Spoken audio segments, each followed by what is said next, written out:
Assalamualaikum warahmatullahi wabarakatuh. Halo, perkenalkan saya Rizka Mahira, mahasiswa Universitas Pendidikan Indonesia Kampus Serang, program studi Pendidikan Guru Sekolah Dasar. Saat ini saya sedang berada di semester 7 dan mengampu mata kuliah Analisis Statistika Inferensial yang diampu oleh Bapak Dr. Supriyadi. Nah, pada kesempatan ini saya akan membagikan video tentang bagaimana pengelolaan data statistika dengan menggunakan Lillyforce dan juga SPSS. Mari simak videonya ya. 1. Uji normalitas menggunakan Lillyforce. Lillyforce adalah cara pengujian suatu data yang digunakan untuk mengetahui apakah data tersebut terdistribusi normal atau tidak. Data berdistribusi normal apabila H sama dengan 0. Namun data distribusi tidak normal apabila H sama dengan 1. Untuk penarikan kesimpulannya, yaitu apabila nilai LO hitung kurang dari LO tabel, maka HO diterima dengan kesimpulan berdistribusi normal. Namun, apabila nilai LO hitung lebih dari LO tabel, maka HO tidak diterima dengan kesimpulan data tidak berdistribusi normal. Nah, dalam pengolahan data menggunakan Lillyforce, terdapat 5 rumus yang akan digunakan. Yang pertama, kita harus mencari nilai Z, yaitu dengan Y1 min Y aksen dikurang SY. Lalu mencari nilai FZI. Nilai FZI ini dapat dilihat pada Z tabel. Nanti kita akan lihat Z tabelnya. Setelah itu nilai ZI, yaitu sigma dari nilai Z min ZI dan dibagi N. Setelah itu kita cari nilai mutlak antara FZI dikurang SZI. Setelah itu kita cari nilai LO dengan cara kita lihat nilai maksimal pada mutlak FZI dikurang SZI. Baik teman-teman, di sini di kolom Excel aku udah punya data, udah ada kolomnya juga, udah ada YI, Z, FZI, SZI dan juga mutlaknya.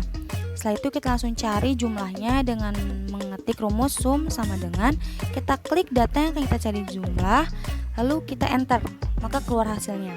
Setelah itu, setelah data yang udah kita dapat, nanti kita akan mencari rata-ratanya. Caranya juga sama dengan cara yang tadi, kita masukkan rumus, kita klik datanya, lalu kita blok. Nah, adapun rumusnya yaitu average. Setelah itu, kita klik lagi dan kita blok data yang akan dicari, kita tutup dan kita enter, maka keluar. Setelah kita dapat rata-rata, selanjutnya kita cari variannya.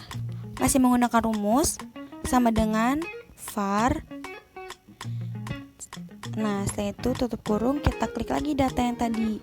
Kita klik pada data, lalu kita blok, kita tutup kurung dan kita enter, maka keluar hasilnya.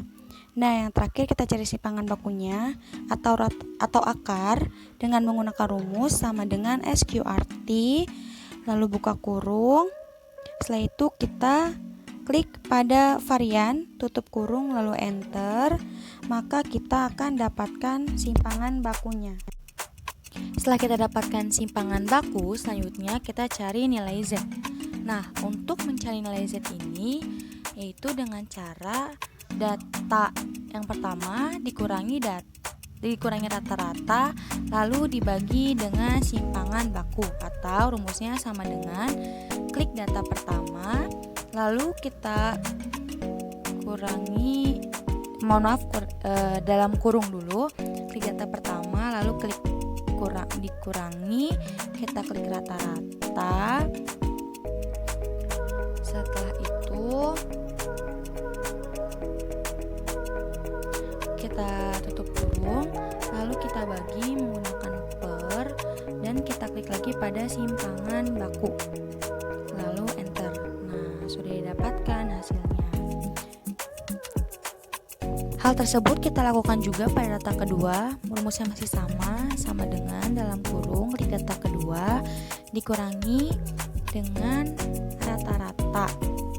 Setelah itu tutup kurung, dibagi lagi dengan simpangan baku, lalu ditekan enter, maka akan keluar hasilnya.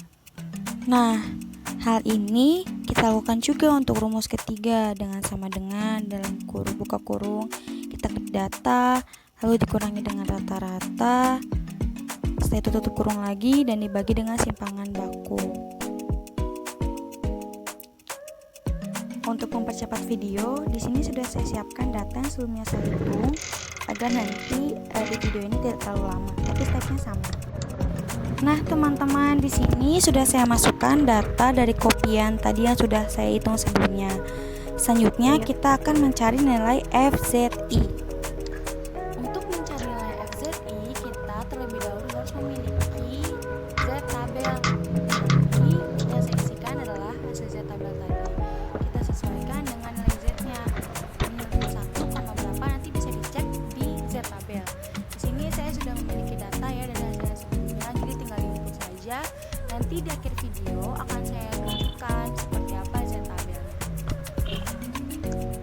Jadi di video ini saya tinggal mengcopy dari data sebelumnya sudah dicari. Nah, ini sudah keluar semua nih hasil dari FZI yang dikeluar dari Z tabel.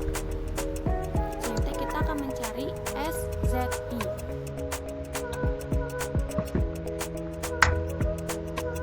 Untuk memperoleh data SZI, rumusnya adalah sama dengan, lalu kita tulis 1 karena di kolom per 1 dan dibagi jumlah datanya, jadi 1/24. Nah, untuk data keduanya sama, jadi 2/24. Untuk data ketiganya 3/24. Data keempat 4/24. Data kelimanya juga sama 5/24, jadi sama aja, cuma berubah depannya tapi sama dibagi 24. 6/24. Pokoknya semuanya saya selesai ya. Di sini saya sudah ada, jadi tinggal saya copy paste dari data sebelumnya yang sudah dicari. Sehingga sudah didapatkan hasilnya. Selanjutnya kita mencari nilai mutlak dari FZI dan juga SZI-nya.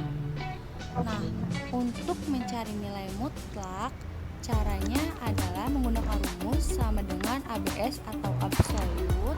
Buka kurung, klik pada FZI, lalu dikurang, klik juga pada SZI, tutup kurung dan enter. Nah, ini sudah didapatkan hasilnya. Hasil dari mutlak pada data pertama. Untuk memudahkan, kita tinggal ditarik saja ke bawah sampai data 24, maka sudah keluar semua hasilnya. Nah, pertama kita blok dulu dan kita cancel data kolomnya hilang. Setelah itu memasukkan rumus, yaitu rumusnya sama dengan dalam kurung max. Setelah itu masukkan data pada mutlak FZI SZI yang sudah kita hitung sebelumnya. Untuk mempermudah, jadi langsung saja kita blok data pada kolom tersebut. Nah, setelah itu tutup kurung dan langsung di enter dan ketemu hasilnya. Pada LO tabel, kita bisa melihatnya dengan cara kita lihat jumlah data yang kita miliki. Jumlah datanya itu ada 24 data.